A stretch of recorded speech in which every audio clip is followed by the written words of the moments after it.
Hello, and welcome to the second Sunday Garden Forum presented by Project Green and the Iowa City Public Library. The days are getting longer. Are you enjoying more daylight? Our friend Connie Gabe bid us goodbye last summer as she relocated to be closer to family, and she coordinated these garden forums for years. I'm Linda Schreiber. I hope to do and continue her good work. Our garden forums are free and open to the public, and attendance provides master gardeners with continuing education credit hours. We hope these forums inspire you. Thanks go to Beth Fisher, Bon Drager, and the Iowa City Public Library staff for hosting the presentations and providing technical support to our presenters. The program today is live streamed on the Iowa City's Public Library's YouTube channel and can be viewed there anytime. Because the program is live streamed and our in-house and viewing audience can't hear your questions without a microphone, we ask that you hold your questions until the break and write them out on the clipboard here in the front. If you haven't already, please take a moment and silence your cell phones. Project Green is celebrating another milestone this year, double nickels. Through the years, it has devoted its resources and countless volunteer hours to beautifying area green spaces. Your financial contributions enable us to continue our good work, and we greatly appreciate your support. Donations can be made online at Project Green's website, projectgreen.org, the Community Foundation of Johnson County at the Project Green Endowment Fund, and through the City of Iowa City Green Fund. Mark your calendars. We're planning another Open Garden Weekend 2023, Saturday and Sunday, July 8th and 9th. We hope to have a variety of gardens and will welcome visitors with no admission charge, thanks to the generosity of our homeowners and business sponsors. Please consider offering your garden and watch for and nominating other gardens to be on the tour. Watch for updates about the weekend 2023 plans on our website and Facebook page. Beginning the 1st of May and most Mondays through mid-October, our volunteers help plant and maintain Project Green Gardens at the city-owned Ashton House, 820 Park Road. Volunteers help out from 9 to 11.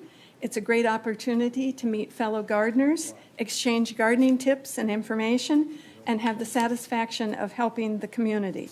There's a sign-up sheet in the back of the room. Today we're going to follow the format of our previous forums. Our speaker will talk for 45 minutes to an hour. We'll take a short break and reconvene when the speaker will take your questions. Now, on with the show. I'm pleased to introduce Chris Henze, Johnson County Roadside Vegetation Manager. He's worked with Johnson County over 2 decades. His presentation, Naturalizing Roadsides, Making a More Beautiful Iowa, reminds us that prairie once covered 85% of Iowa once upon a time. Today, the protected land and managed prairie sites have dwindled to 1/100th of 1%. In the last 20 years, farm fences have all but disappeared from the landscape, making native roadsides even more important to prevent soil erosion and provide habitat while promoting the use of prairie statewide.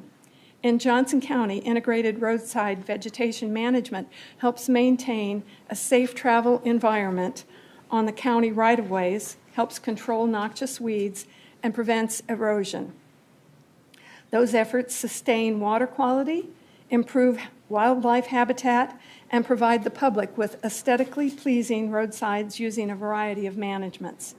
As I said last month, I like to think of Chris as a much younger, masculine, better-looking, modern-day version of Lady Bird Johnson, who advocated so strongly for the Highway Beautification Act that followed President Eisenhower's interstate highway system.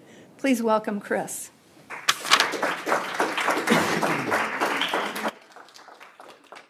I don't know how to follow up on that. I will take the much younger part, though. I do like that, though. Wow, that's awesome. So, as Linda mentioned, my name's Chris Henze with Johnson County Secondary Roads. I've been there for 24 years now with Johnson County, with Des Moines County Before that, my background as far as education was in wildlife ecology, and that's kind of what I went to school for.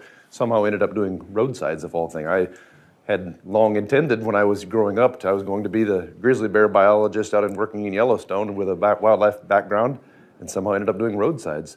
But it's been okay, because it's been a good job field.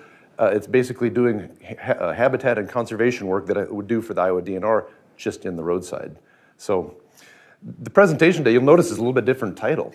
And you're probably kind of going, I thought Linda said it was this other title. Well, when I was putting this together, I gave this presentation a couple of years ago to the Iowa Maintenance Superintendent's Conference up in Ames.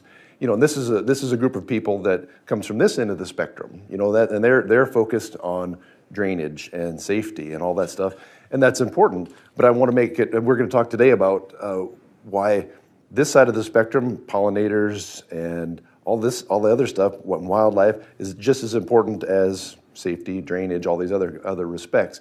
So I'm going to talk about the different reasons why roadside vegetation management and roadside vegetation in general might be important to you. Okay, let's dive right into it. And if I wander through the crowd and intimidate people, that's how I like to speak. So if I see you sleeping, you might end up with me sitting in the chair right beside you. So why is roadside vegetation important to you? Is it the pretty stuff, right? You know, I recognize that, you know, I give this presentation to the maintenance superintendents. That's awesome. They don't care about that. They don't care about that. This group, a little bit more so. Is it more important or less important? You know, we as public habitat managers have to be able to balance all of these different ideas. We have to balance the pretty stuff. People want this stuff. And that's important, but there's also people that want to mow everything, want to spray everything. They want a yard out in the ditch. Aesthetics, that's important too. You know, as Linda mentioned, part of the roadside program, the Integrated Roadside Vegetation Management, one of the goals is to have better roadsides, prettier roadsides. Is that mowed lawn? Well, I don't think so, but some people will. Is it this? You know, we like to think so. You know, that's what we're trying to get to. What about pollinators? Man, is that important? Are we hearing more and more about that lately? You know, that's something that in my career has really changed in the overall, almost over 25 years. When I started, you didn't hear as much about pollinators, and now we're hearing about rusty patch bumblebee and monarch conservation and changing how we do things in our roadside activities to benefit pollinators. So that little narrow strip of habitat that I'm trying to manage spread out over all these miles, that's one of our factors too. We've got to worry about pollinators and how are we impacting them with our activities. Wildlife habitat, there's a lot of folks that want us to just manage roadsides for wildlife habitat. You know, it's just for pheasants. Well, that's important. It's critical habitat for pheasants and other ground nesting songbirds. But is it the only criteria we're looking at? Absolutely not. It's important, but is that why it's important to you? Is it important that we have Sasquatches and giraffes in Iowa roadsides? I don't think so. I don't think so. Is roadside vegetation important for erosion control and stormwater management? We're kind of starting to lean towards the other end of the spectrum here a little bit, aren't we? All of a sudden you go, this, you know, Project Green may go, oh, I didn't think about that as much, but that's just as important. Another criteria that we're looking at. This is just a picture of a typical roadside cleanout, gravel road, actually down closer to Kelowna. Gravel road, we go through, we dig out all the ditch and reestablish cross-section of the road so we can get drainage. You know, that's what that roadside is designed for, and then you'll see, we'll talk about this a little bit more in other upcoming slides. You know, we hydroseed and we put erosion matting down to control, and we plant natives back into it. That's what a typical ditch cleanout will look like. And if you see our county crews out and about, that's what it's going to look like. That's a lot of your taxpayer dollars getting spent, my taxpayer dollars getting spent to remove sediment that's started over here and ended up in public roadsides. Hundreds and hundreds of thousands of dollars, millions of dollars statewide that gets spent just taking that topsoil out of public roadsides so that road can now have drainage again. Because when that road is really muddy and soft in the spring, you know, and that's how you avoid some of that is you have to have drainage. So, you know, we have to go there and dig it up, and then we follow behind and replant it. And anybody seen these? I've got a couple examples of roadside erosion control failures. not great erosion control. I guess we can probably all guess where this topsoil is going to end up, probably in the Iowa River and on downstream, you know, so.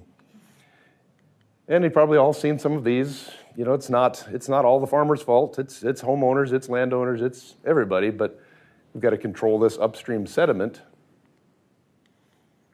And how do we go about doing that? At least in Johnson County roadsides, we plant a lot of our areas after road construction projects into native grasses and wildflowers. Not everywhere. You know, we disturb too many acres that we can't plant everything back into natives. But where feasible, where possible, where appropriate, we do a lot of native plantings. You know, on the order of 20 to 40 acres per year on average. You know, some years more, some years a little bit less. You know, a lot of that is dependent on the construction season. But I think that's kind of an interesting quote, that a well-established prairie can hold 9 inches of rain before it starts to run off. Whether you believe in climate change or not, I don't know whether it's real, and I would be the first one to say I'm probably not smart enough to understand whether that's real or not. But I think we can all agree that things are probably a little bit different than we were when we were kids. Something's changing. You know, do we want that water to flush off of our streets, off of our roofs, off of our roads, flush off into our streams, take whatever's in that and take it on downstream? It's kind of irresponsible on our part. Anybody here recently, as early as last summer, about a drought? Something about a drought out in the western states. Might have heard a little bit about that. You know, wouldn't it make more sense? Slow that water down, infiltrate, you know, reestablish that water and recharge our aquifers. It might be something to think about. You know, I think that's going to become a bigger thing in the future, even in the Midwest. You know, I think we're going to hear more of that. Why don't we keep some of that water here instead of just flushing it on downstream? And we're going to do that with native plants. Well, much better water infiltration, and obviously some of the other benefits from pollinators, wildlife habitat, and so on. We got to talk about some other stuff. We've probably all seen this poster. It's been around forever. You know, the important part here, these really deep roots. You know, if you look here, clear down to 15, 16 feet deep. The important part too is also to notice, and I always point this out, these really deep roots holding all that topsoil. The important one right there, that's your lawn. So you don't have to be a soil scientist or a biologist to figure this stuff out. You know, it doesn't take much more than a little common sense to figure out that real deep fibrous root system is going to do a much better job of erosion control than that, let alone all the positive effects to pollinators, to wildlife habitat. Remember that Yeti? It likes those plants right there. So you can kind of see different examples here of some of that root system. You know, not just a pretty poster. This is fescue, a mixture of brome in there too. You can kind of see that real shallow root system, what you're going to see in a typical mixed species roadside. You know, just not necessarily a prairie planting, but just your general roadside as you're driving around. That really shallow root system, and yet here's a real well-established native prairie. You can see the difference in the roots. You know, you can kind of figure out which one is going to be better for erosion control. I don't know, I just had this one. I didn't really need more examples of this. You're kind of getting the picture here, but you can kind of see what I'm getting to here. So just more examples of the depth of the roots and all of the different species that we plant up here. We're going to talk about some of the species that we plant and how and why and all that stuff. But we just think it's important to note that, well, one, the depth of the lawn grass again. We plant probably 30 to 35 species of native wildflowers back into most of our prairie plantings, and then probably 5 to 6 species of native grasses as well, depending on the location. Most of that is all Iowa ecotype, like source identified seed that we plant. This gets pretty important during the summer. You know, another thing that people don't think about, roadside vegetation. It might be important if I can't see coming out of my driveway, or the school bus gets hit because they couldn't see a stop sign, or there's a no passing zone. This is actually right by Lake McBride. Yeah, this is up on Dubuque Street and West Overlook. This is on, you know, so it happens locally. You know, it happens. So I guess my point in putting these in is that just because it's not native vegetation, you know, it's trees, we still have to manage this vegetation for safety, right? So we're kind of starting to lean more a little bit, going the other direction, right? So we remove a lot of trees. We prune a lot of trees, you know, for various reasons. This picture I kind of threw in, I've run a tractor and a planter and been around farming equipment my whole life, and I've never been good enough to plant that close to a utility pole. That's pretty impressive. But we actively discourage farming into the right-of-way. We don't want crops in there, obviously, because there's utilities that have to get there. You know, I'm kind of I like electricity. I'm a big fan of the internet and gas lines, all that stuff. And if the crops are in there, then we can't do that. And then also it creates drifting issues and all, some various issues. So we try to discourage. And then also you get, you'd seen the pictures earlier of the crop fields with all the soil heading, off that site. Get much more of that. And we don't want that in roadsides. And some safety issues. So, can anybody tell me what's going on? What's wrong with this picture? Anybody? You got it. I heard it in the back. That's right. He does not have hearing protection on. That's right. That's right. Good job there. That's right. So, it has zero to do with roadsides. I just thought it was funny. So. And then another one. That has zero to do with roadsides. Just, again, no goggles. Come on, come on. We got to be safe. We got to have a safe working environment. All right, back to the serious stuff. Unfortunately, roadsides and people they don't mix always. So we have to remove trees. We remove trees in the right of way. We remove obstructions in the right of way. Can that be a large tree? Absolutely. Can it be somebody that puts up a brick mailbox like this big that absolutely is not breakaway? If your kid hits that with their car and slides it into it in the winter, not breakaway. So we remove obstructions in the right of way. That's part of what we do. So we're managing some of these objects, vegetation in this case, to maintain that clear zone. Believe it or not, that's in Iowa. I've had people know where that's at. Where's that at? Go ahead. I would have to ask. I know where it is. Well, I'm hoping because I can't remember now. I mean, I've seen it. Adair? Yeah, I think it's Adair in south. It's either western, southwestern Iowa. But this is a real thing. Is it safe? I don't know. Maybe if the locals know about it. But you imagine zinging down that road at night, on a gravel road in the dark. Yeah, you can see the stop sign. That's important. That's important. Yeah. We don't typically allow trees to grow that close to the roadside, so, also, what about dead trees? When that tree is dead, everybody wants it gone. It's a safety hazard. People got to get, and that's pretty easy to see. Everybody can agree that tree needs to go.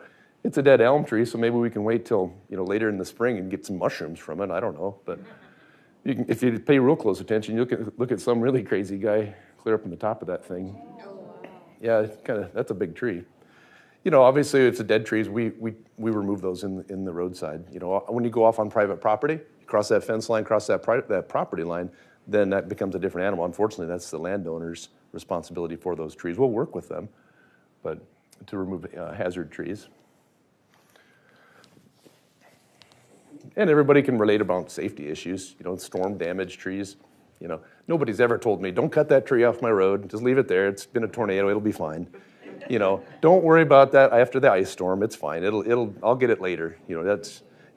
But again, we're managing vegetation, so same reason, we're just looking at it from a different perspective. That tree, believe it or not, we lobbied this landowner to take out this. It's a red oak. We lobbied that landowner for a couple of years to allow us to take this tree out because it was declining. It's in the right of way.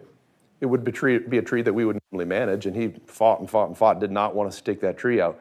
Well, I bet you can guess whose tree that was when it fell over after a storm. It wasn't that landowner going, I'll take care of it. I got it. So we try to be a little proactive. Sometimes we see trees that are declining, we go out there and remove those as well. Noxious weeds and invasive species, everybody's favorite topic, one I speak on quite a bit. I talk about to various groups. A lot of people want to know about invasive species and noxious weeds. Unfortunately, roadsides are a vector, like it or not. They are a vector of a movement for noxious and invasive species. We use our corridors, very much so, our corridors for movement of invasive species. Everybody can identify that one? We don't have, well, you might not do. We have none of it here in Johnson County. That's Canada thistle, unfortunately.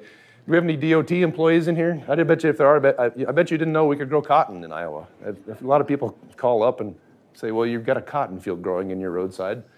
You know, so unfortunately, I guess that's one of the hats that I also get to wear is County Weed Commissioner. I don't put that in my title because I don't like to even tell people that, because it's very much a Hatfields and McCoys type thing. People start pointing their fingers at neighbors, you know, and saying, hey, he's got this or they've got that. And I got to go out there and enforce the noxious weed law on private property. Usually it's Canada thistle or a few other noxious weeds. Doesn't make me very popular always, but somebody's got to do it. We'll talk about a few other invasive species. This is actually on the noxious weed list. Any botanists in here? Anybody know this plant? This is common teasel. Teasel, it's very much crowding into Johnson County. A lot along, yeah, teasel, T-E-S-E-L, not thistle. A lot of people think I'm saying thistle, but teasel, very much crowding into along the interstates. If you drive to Chicago, to St. Louis, to Milwaukee, it's the battle is lost. I mean, there's absolute forests of it there. You know, without spending millions and millions of dollars, I'm never going to catch that species. We still have an opportunity in this county to hold it off for a little while longer, but we spend a lot of effort on this plant trying to manage it. Another real tough invasive species. Anybody know that one? You're close. It looks like a vine, but it's actually a shrub, tall, woody, invasive shrub. It is Japanese knotweed. Yeah, people call it fleece flower or Japanese bamboo. You can kind of see what it grows like. That's just one big patch. Nothing grows underneath it. So if you get nothing growing underneath it, you can imagine what's happening with the soil underneath it. You don't have that deep fibrous root system to hold that soil in place. So you've got all of the soil erosion, you know, and then that plant spreads, and pretty soon they're calling me up saying, he's got Japanese knotweed, or you need to get in there and get rid of it. You know, we can discuss the noxious weed or the legal enforcement into things of my job that I have to do that are different type, but that gets kind of complicated and definitely not the best and funnest part of my job. One more invasive species we got to talk about, if when we're talking about roadsides, that you definitely need to know. Any idea about this one? Wild parsnip. Yep, it's a bright yellow blooming, usually at about in June, late May, early June. The ditches will just be yellow with it, and it gets a bit, you know, it'll get up 3 feet tall to 7 feet tall. Big yellow bloom that's flat on the top. Why is it important to know that species?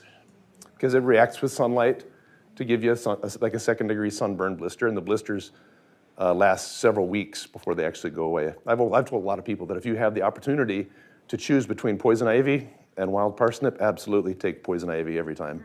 Absolutely, you know, because at least in a week it's gone. This one, several weeks, a month, 2 months later, you still got blisters and scarring from it. So another good species. But again, you know, going back to what we're talking about, we're managing roadside vegetation for all of these different criteria. And unfortunately, that comes with the weed commissioner end of things. Angry people pointing fingers. We've had guns pulled on us before. You know, you wouldn't think so, over weeds, over trees. Happens. You know, people care. People are passionate about it. Do I want to get shot over some wild parsnip? Not really, but it happens. It's a 4-letter word, starts with S. Unfortunately, it's February. Are we done with winter? It feels like it today. I kind of doubt it. I think it's that false winter, fake winter, second spring or whatever, early spring, whatever it is. You know, so this time of year we get lots of phone calls from concerned citizens that want us to deal with snow on their roads. You know, we've got a lot of miles to maintain, but that's something we're managing roadside vegetation for. And you kind of go, vegetation, what are you talking about? And again, I'll have some pictures of that. This is actually just last winter. You can kind of see how bad the snow drifts up. This is about 14 feet tall, right there to the top of that. You know, and some of the equipment that we use, and some of the drifting that we have. After this was about 5 years ago, after a big blizzard. But vegetation slows down drifting snow, right? So you have better visibility. You don't have re-icing on the road, black ice, that sort of issues. So vegetation factors into our decisions as far as snow and snow management and drifting and living snow fences. Unfortunately, we don't have a great program here in Johnson County for that. I've tried for a while to get something established. The DOT, you'll see those occasionally along the interstate where they've paid farmers to leave crops in the field to hold that snow back. Great program, but again, vegetation, you can use vegetation to improve your snow management on your roadsides. This is actually not ours. I wish it was, but again, you can see. Look how the snow's drifting out here. But you go up here where it's broken the wind, nothing. So, why is vegetation management, or why is roadside vegetation important to you? Well, if I got to get home and I live up over the hill, that might be kind of important. But why that vegetation is there or it's not there? They might, some people might love all this stuff, and some people might hate it. But it's factors in again into our decision making. We have a real active do not spray program, or roadside maintenance agreement program, just in our county. And a lot of counties do have these programs. We've got maybe, I think, right around 80 participants currently enrolled in this program. And there's some formal paperwork that has to be filled out, insurance requirements, that sort of thing. But it's a long-term program that allows landowners to manage roadside vegetation in county right-of-way without the use of herbicides by the county. So they basically are agreeing to take over noxious weed management, brush control, that sort of things that we would normally be using your taxpayer dollars, my taxpayer dollars, to manage. So we do allow people to work in the right-of-way without use of herbicides. People get upset for whatever reason if we're doing some herbicide applications and we kill their grapes. People get wound up in a huge hurry about that stuff. And that guy, here comes that guy again. And unfortunately, here comes that guy again. Again, we've had guns pulled on us before. I think twice so far in my career. And I know there's been other guys that have had that happen. So that, vegetation becomes pretty important to them, especially if you're organic, and the work that we're trying to do in the right-of-way, trying to manage it as best we possibly can, the most efficiently way we possibly can, may or may not agree with how they are managing on their side of the fence. And this is stuff that's not really all that important to most of us, but utility access. They have a legal right to be in that right-of-way. They have a right to be there. As I mentioned, big fan of electricity. I like using it. Same way with internet and gas, all that stuff. Well, that's how that stuff gets there, So, all that stuff. People don't want the utilities to go in there, but that's what at least in Iowa, how roadsides are designed, is that's where most of the utilities go. I didn't have any slides in here about snowmobiling and ATV use, all that stuff, but that's becoming more and more popular. That's a big issue too, as people want to access and use those roadsides for snowmobiles and ATVs as trails. So, all right, so we're going to talk more about the Roadside Vegetation Management Program. So I guess my message here is to see that we've got this end of the spectrum, and we've got to try to blend all of those needs all into one, right? We aren't always going to make this end of the spectrum happy at all. We certainly aren't going to make this end of the spectrum happy, but we've got to try to do the best we can to manage that habitat. So just examples too of just some fairly well-established plantings. This one's got a ton of Indian grass in it. This one's got a whole host of different stuff in it. That's what we want our roadsides to look like. We want it to be able to integrate safety, erosion control, all these different things into a long-term successful planting. Okay, so how do we do that? We, at least in Johnson County, we use it's kind of a long, fancy name, Integrated Roadside Vegetation Management, which is a heck of a title. But, so this is, if you're from Johnson County, this is a picture here in the county. This is looking west. This is IWV Road out here. This is clear out the west county line. Well, actually, one of my first projects that I did 20-some years ago. So this is, why do we use IRVM? We've got limited tax dollars. None of us want to pay any more taxes than we have to. We've got a limited amount of money that we get to work with, right? We're trying to better manage public property, better wildlife habitat, better water infiltration, as we talked about. We want to slow that water down, have it go down versus just flush off. Take all that sediment, all the junk that's on our streets and fields, slow that water down, have it go into our aquifers. Reduce dependency on chemicals in mowing. And this is always a little bit controversial, a little bit, I'll just say, are we going to eliminate mowing and chemicals? Probably not. Not in my career, anyway. But can we reduce those? Yeah, absolutely. We probably all remember the days where everything gets mowed during the summer fence to fence, and everything got blanket sprayed. You know, was that the best way to manage it? Probably not. Probably not. So is there still a need for mowing in places? Is there still a need for some real careful use of chemicals? Yeah, maybe carefully. We're going to reduce our expenditures and reduce our dependency on those. Safety, that's always going to be number one. That's the far end of the spectrum from that maintenance superintendent's conference, right? They're always going to focus on that. And erosion control. You know, and lastly, we want to be good land stewards and good neighbors to everybody. If you drove here, if you live in Iowa City, you might not have driven a county roadside, but if you've driven from outside of Iowa City to here, most likely you drove down a road that's maintained by Johnson County, at least, or Lynn County, or wherever you're coming from, or you've driven down a road that was maintained by the city or by the state. Different types of roads have different management entities that take care of them. I think that's fairly straightforward. Like the DOT would take care of Interstate 80, and the county would take care of Dubuque Street going north out of town, or Mahaffey Bridge Road, that sort of thing. And then the city's obviously in the city. 600,000 acres. That's just roadsides. That's pretty impressive, you know.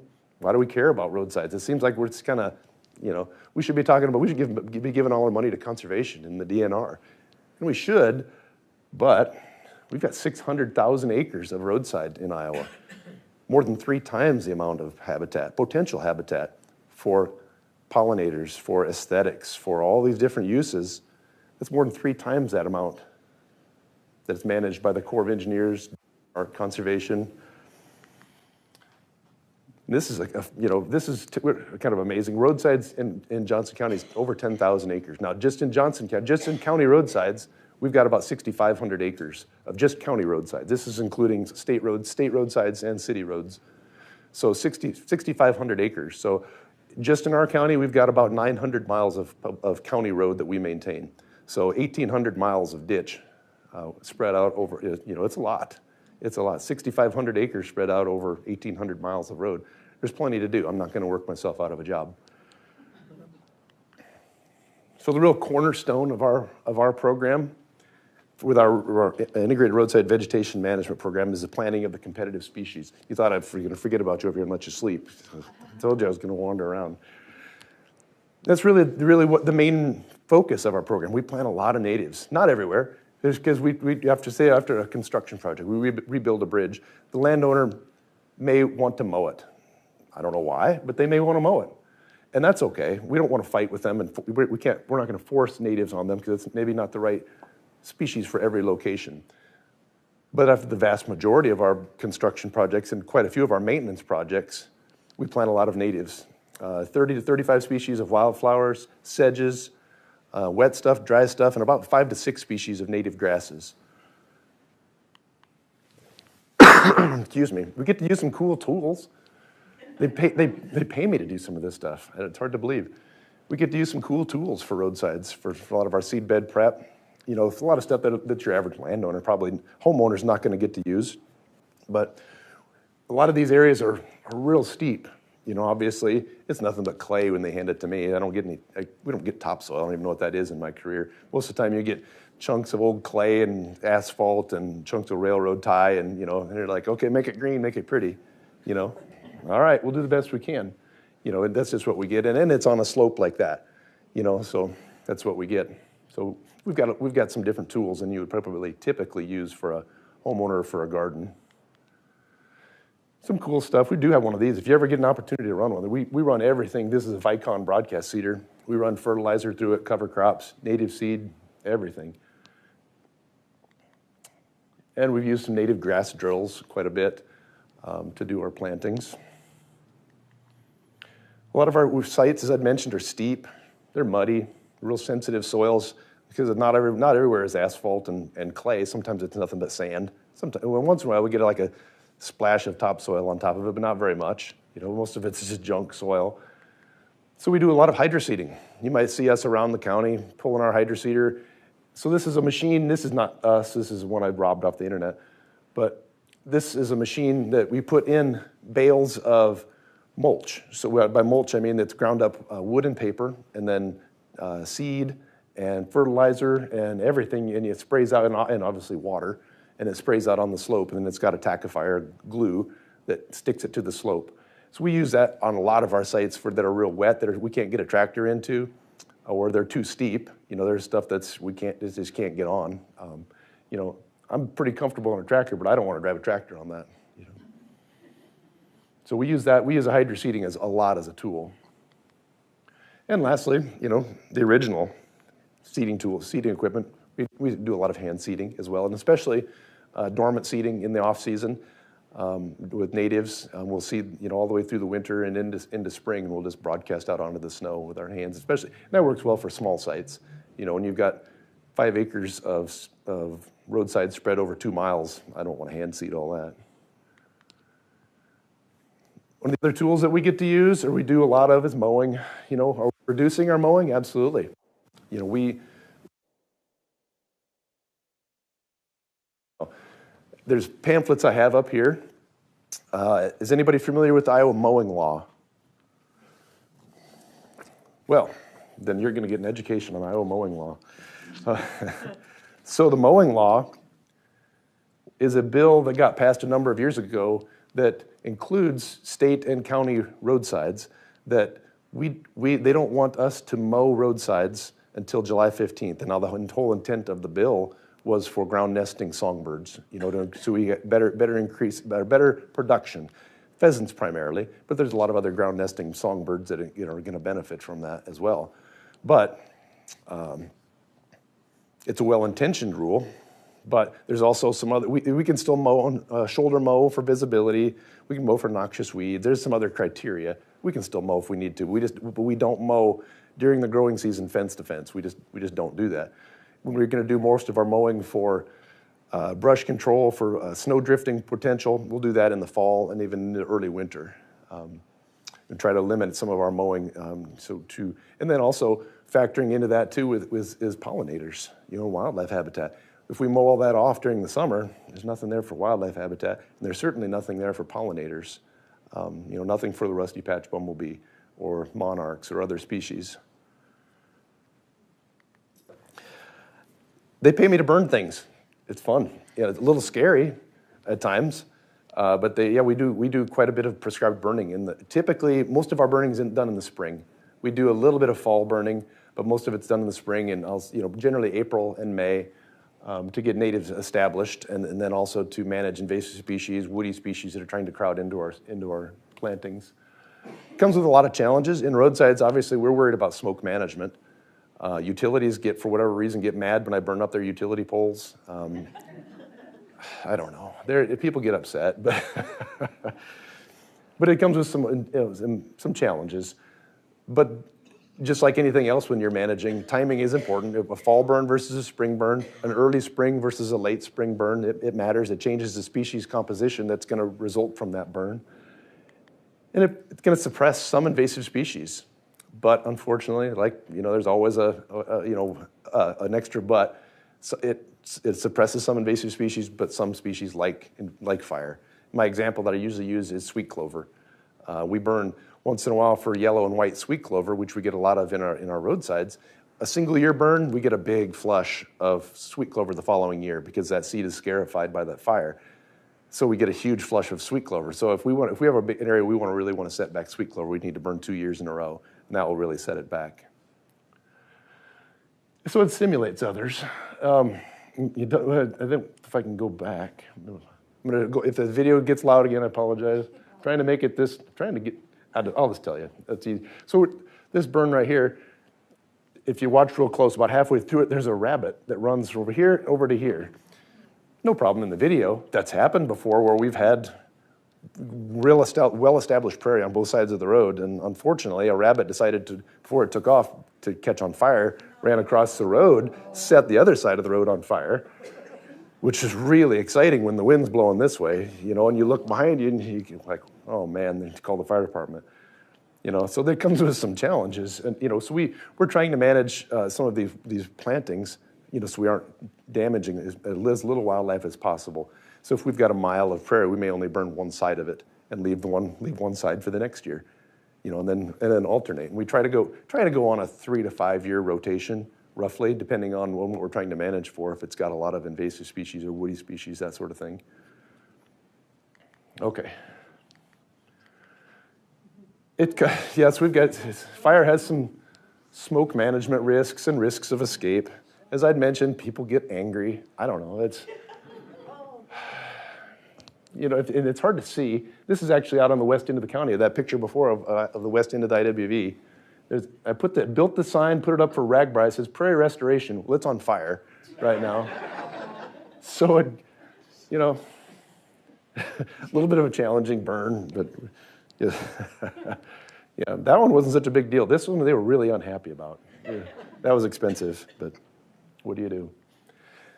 As I'd mentioned, we still do some herbicide applications. That's not going to go away. Do we blanket spray anymore? Absolutely not. Haven't in my entire career, and we don't want to go to that. Do we have to use some pesticides real carefully to manage some invasive species, some woody species? Some of them are darn near impossible not to. As I'd mentioned, we've got 6,500 acres of habitat, so it's a lot. So we have to come in, and sometimes we have to spray Canada thistle. We have to manage, use herbicides for woody vegetation or whatever. But we choose the products that have the lowest use rate. We're all state licensed. And it's not something we take very lightly. We actively avoid any of our plantings and any place where there's lots of native wildflowers, that sort of thing. And you'll see that's kind of our truck we use here. But you'll see anywhere from hand sprayers to backpacks as you drive around the county and around the state. From really simple stuff all the way up to highly advanced stuff that's all GPS and GIS controlled. So we can map everything. It's got portable weather stations and all. So it's high tech. Trying to limit our amount of product that we put out on the environment, our environmental load. Grazing can be an option. Typically not I just throw this in because it can be an option. We don't encourage right-of-way grazing. We don't generally want people to graze in the right-of-way. On private property, yeah, grazing can be a great tool. Goats and so on, they for whatever reason, they really like multifloral rose and poison ivy. I don't know, but they can be an option for you on your property to manage vegetation. At the very least, set back, if it's a giant forest of whatever, you could maybe knock it down enough so you could get in there and do some work, replant things that you'd rather have instead of all the invasive species. So we talked about, what are we talking about here? A change in mindset. And what do I mean by that? I mean, instead of us, not just us, DOT, other landowners that are mowing the roadsides, even on your private property, is a change in mindset. Instead of mowing everything, making a beautiful, I'll put it beautiful in quotes, beautiful roadside, beautiful turf area. Do we need to mow this? And I ask this all the time. If there's a need to mow this up here, all right, what is that? If there's invasive species or noxious weeds, or there's some need to do that. But if it's just mowing just to mow, then why are we doing that? Not just us, but private landowners, other entities, that sort of thing. So we've got to change that mindset and try to go from that to more habitat. Reestablish that 6,500 acres, that 10,000 acres, that 330,000 acres of potential habitat that we all, as taxpayers, own and manage or try to manage. Try to establish some of this stuff in places where we can. It's maybe not the right thing for everywhere, but it can be in a lot of areas. Do we have any entomologists? Everybody knows that one. Everybody know, do we have entomologists in here? I think it's, pardon? Liatris, yep, is the plant. Yep, that's rough blazing star. I'm pretty sure this one is New England aster. But of the butterfly, I've been trying to figure out, and it's so common, I don't want to say a question mark. I don't think Viceroy, but I'm not enough of an entomologist. I'm very much a plant guy. Lady sounds like it might be right. I figured there'd be much more knowledge about that in this room than I have. Not my area of expertise. But we can go from those roadsides. And this is actually in east side of Johnson County. This is out on Herbert Hoover Highway, about Taft Avenue, if that means anything to you, not too far from here. This is all prairie dock. So are we establishing, do we have clear zones? Yeah, we have clear zones here. Can you see that sign? Yeah, we have visibility. Do we have drainage? Yeah, we've got that. Are we getting water infiltration? Are we getting visibility? Are we getting wildlife habitat, pollinator habitat? Yeah, maybe, there's a room for all that stuff. Or we could just go back to that slide a couple of, we had a couple ago and just mow everything, 2 or 3 times a growing season. So the end goal of all that is to create a safe, stable, long-term, low-cost habitat that benefits taxpayers, so on. So I think the important message here that I want to get out is that we, as public employees, as roadside managers, as a county, is that we're trying to balance all of these different entities or criteria and interests to try to get that. That's our end goal. Do we always get there? Well, obviously not. Or I wouldn't be here speaking. We'd have tons of butterflies and it'd be flowers everywhere and everybody'd be happy. But there's room for this stuff, in the roadside. Is it right for everywhere? Yeah, maybe not. But there's certainly room for that in that 330,000 acres, in that 6,500 acres that we have here in Johnson County. Okay, that's my presentation on why is roadside vegetation management important to you.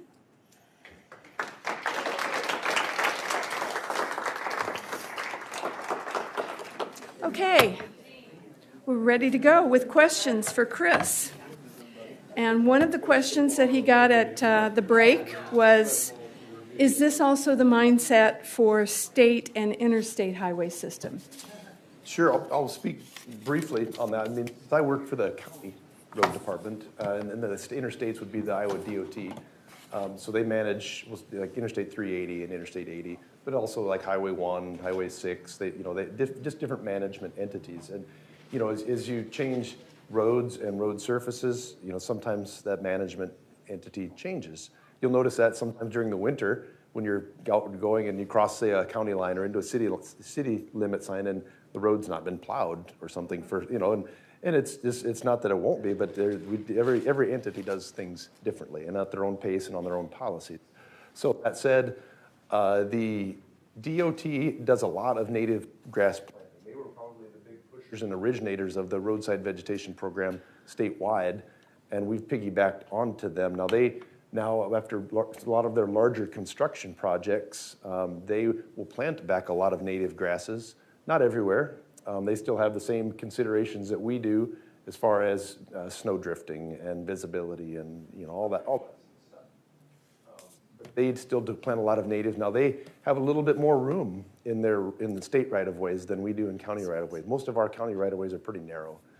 Your average county right-of-way is 66-foot total right-of-way width, so 33 feet from the center line. So by the time you add the road in there, you've only got maybe a 20-foot on either side. So we don't have, in county roadsides, we have very limited opportunities to plant shrubs and trees.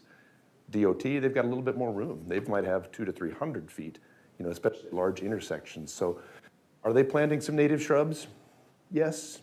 Are they getting away from planting as many? Probably.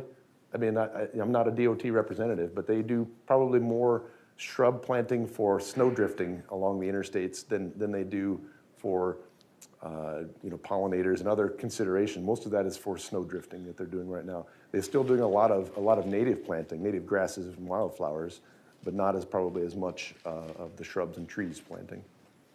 So hopefully I answered that question to the best of my ability, at least in the county right away. I have a new backyard prairie and the city won't let me burn it. What can I do instead? Okay, what can you do besides burn it? Well, I know the city will, at least in the city of Iowa City, they will allow burning. We've done some out by our shop. Our shop here in Johnson County is out on the west side of Melrose, on the west side of town, on the west of Interstate, or west of 380. We burned some right by the Poor Farm. We had planted that a number of years ago and then had been establishing native vegetation, and then it's been since ripped up again. It was all really looking good. Now it's been ripped up yet again.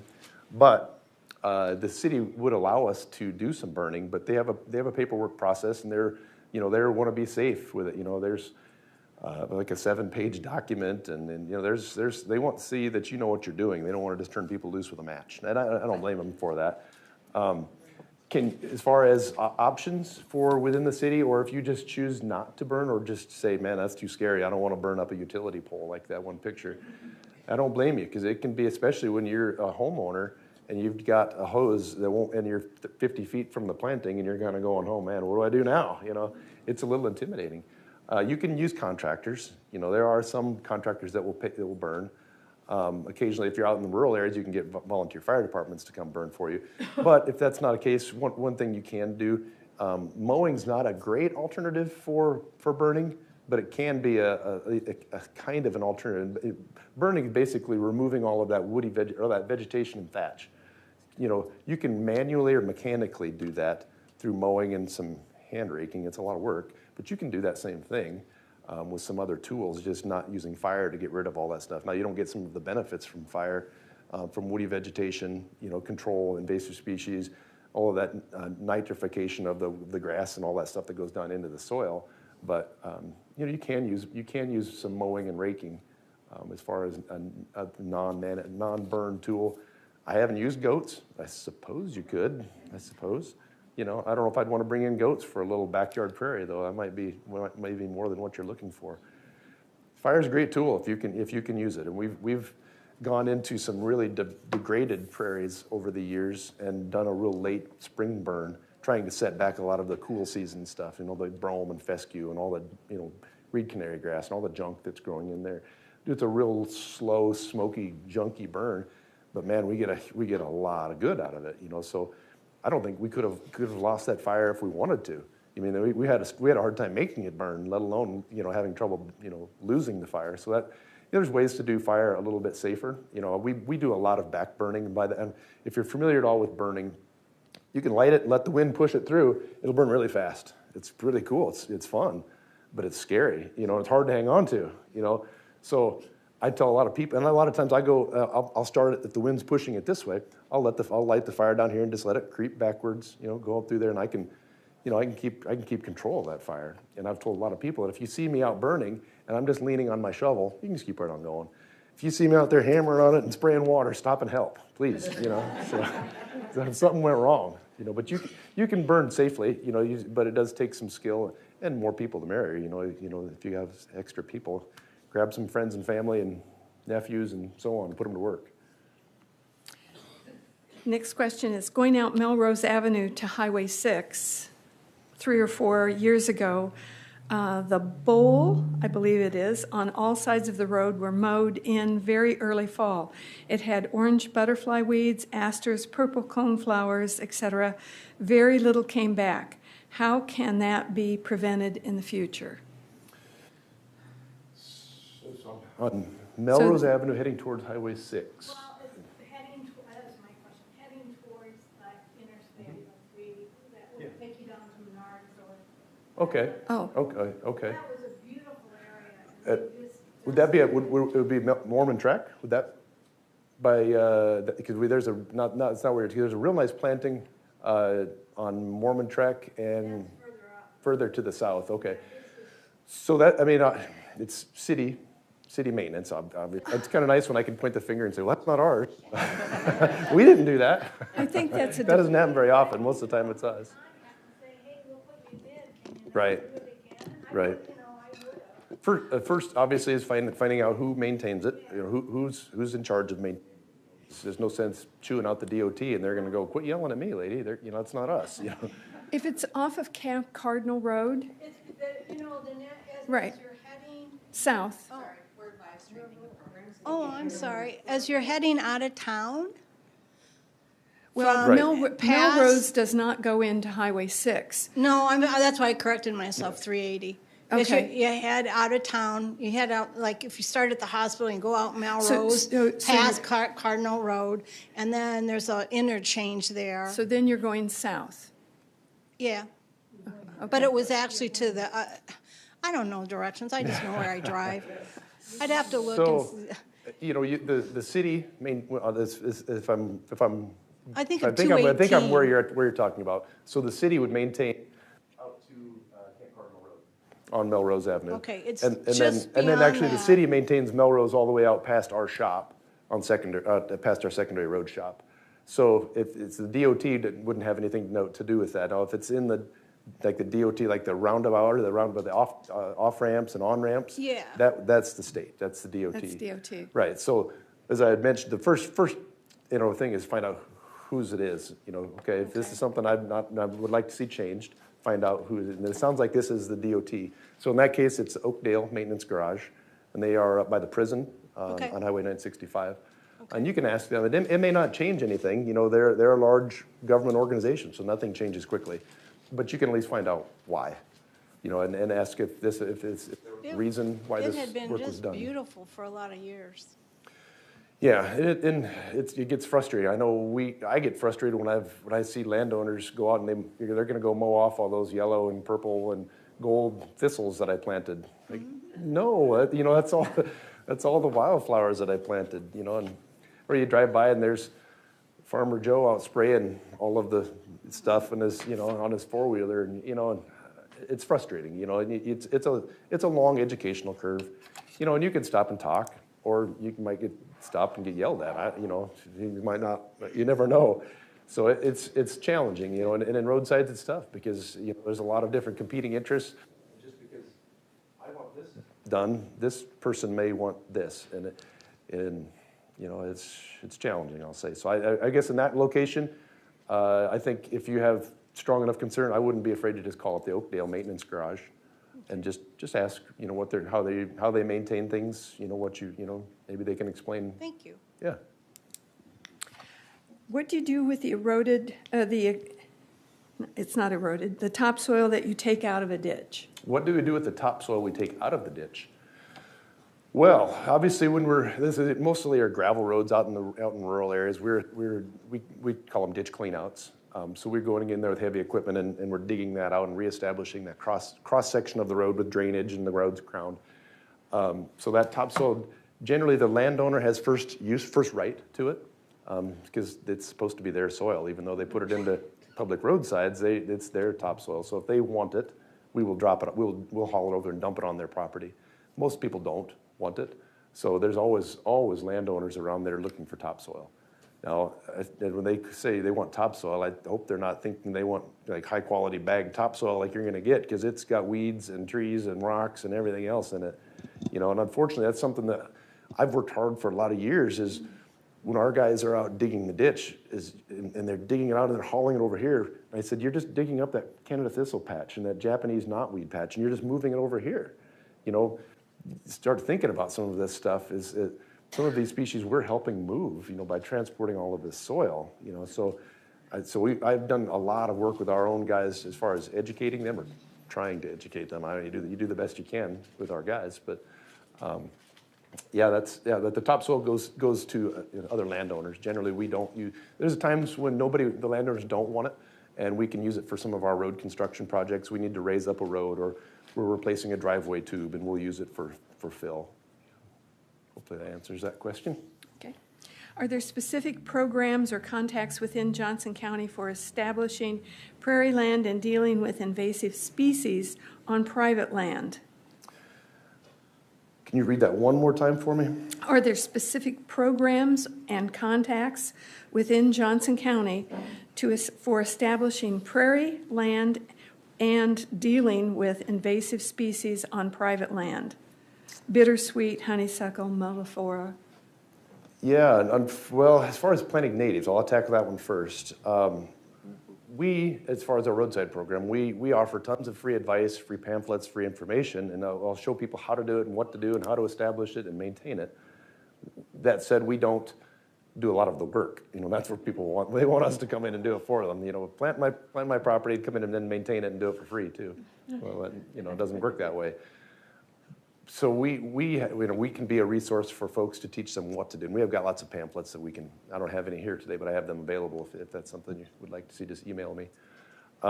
You can always talk to like the NRCS. County Conservation can offer a lot of advice, but as far as programs, we don't have any. I'm not really aware of a lot to help with planting prairie on private property, especially on a small scale. You know, I don't really know. There's not, unfortunately, a lot. As we know, most of the native plants are fairly expensive, you know, whether you're using live plants or seed. As far as the invasive species and noxious weeds into things, the news gets worse, unfortunately. There's nothing in Iowa that I'm aware of, and I've been doing this in a long time, that There's a program that says you've got, for a landowner to apply to for funding to manage invasive or noxious weeds in their property. You are just required to, well, I'm gonna back up there. Does everybody understand the difference between a noxious weed and an invasive species? There's a big difference.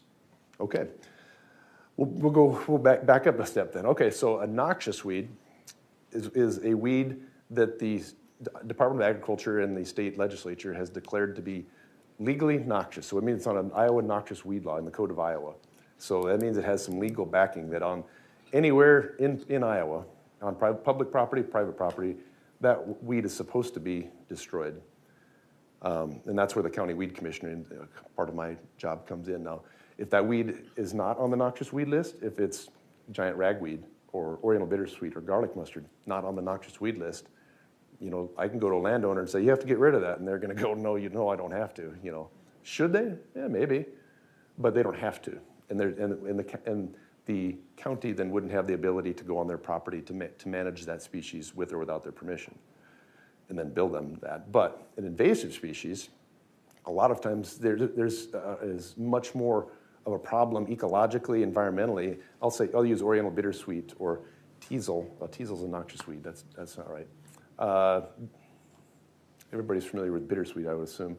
So there's species that are very hard to manage and very problematic, but they're not on this noxious weed list. So that just means they're a problem species, and there's really nothing that the state or the county can do to force them to get rid of it. Now, that said, we've got invasive species brochures and handouts on about 30-some different invasive species that we give out to people and we have online. You know, just try to educate people that, you know, even though you don't have to legally get rid of this stuff, boy, you really should be managing it, or at least start managing it, start identifying it. Pardon? Wild parsnip was on the noxious weed list, not any longer. Should it be? Possibly. I'm sorry. Garlic mustard is not on the noxious weed list.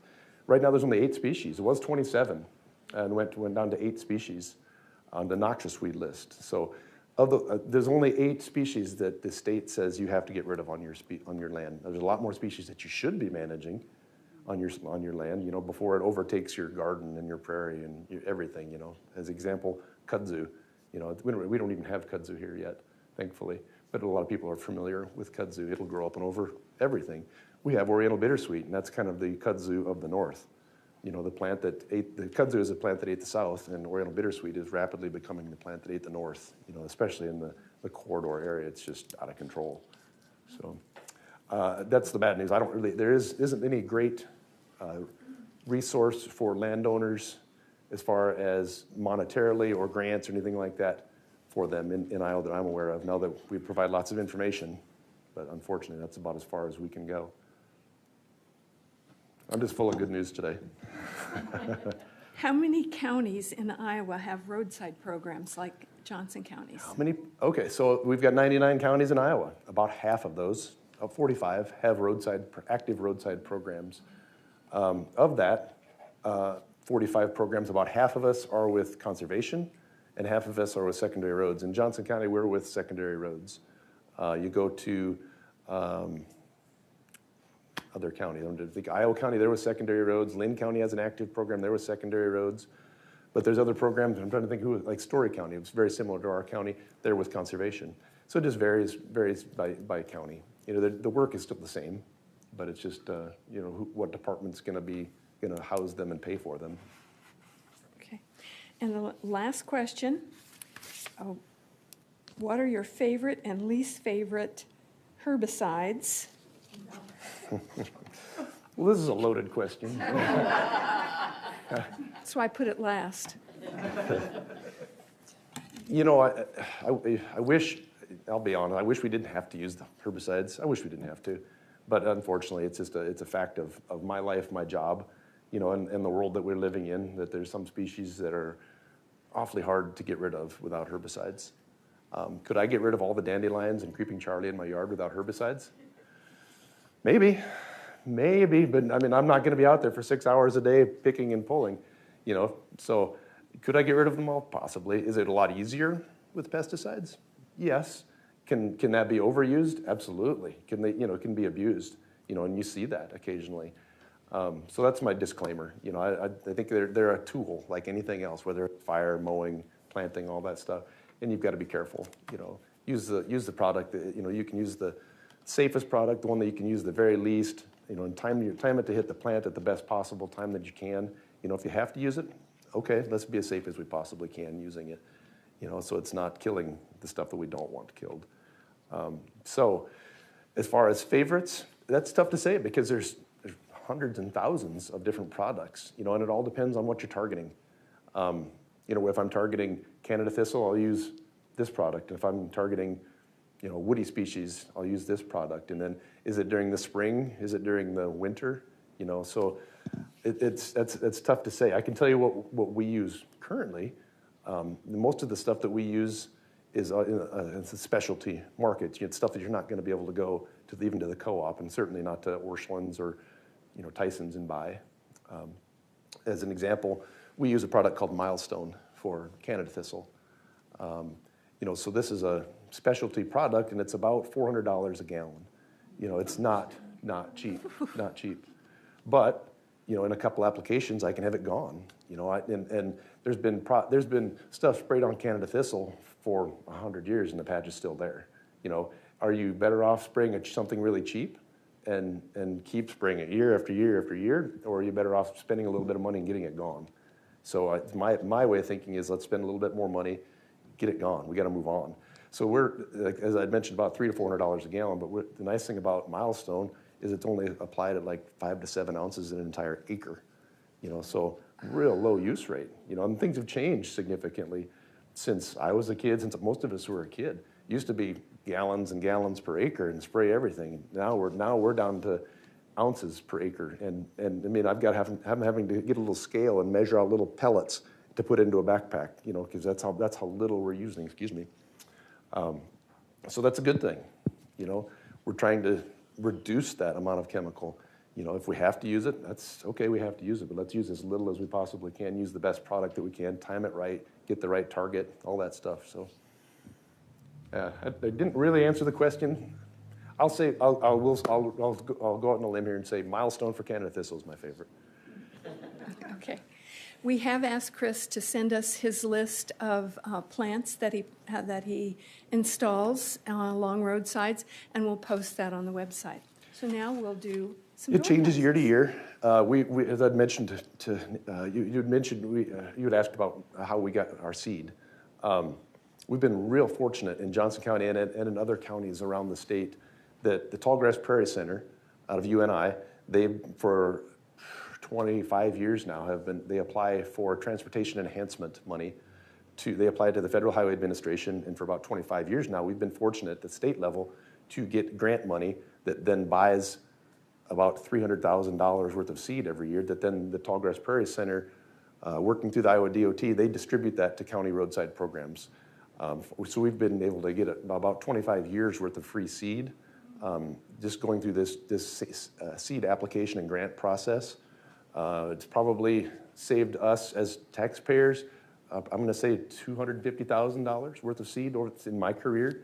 So we buy very little native seed, other than if we have a extraordinarily large project year, or we need something specialty if we're planting a wetland, or an example, because most of the seed we get from the Tallgrass Prairie stuff and the enhancement seed is Tallgrass Prairie. Most of the time we don't get a lot of wet prairie stuff, but that's been a great program, but it varies every year. You know, some years we get, you know, 33 species, and next year that depends on the market. We might get 38 species, but you know those are for the most part pretty it stays right around the same, but some years are a little bit different. And then, as I mentioned, 5 or 6 species of native grasses, anywhere from short stuff up to taller stuff. So yeah, it's been a great program for us as a department, as a county, as a taxpayer. It's been fantastic.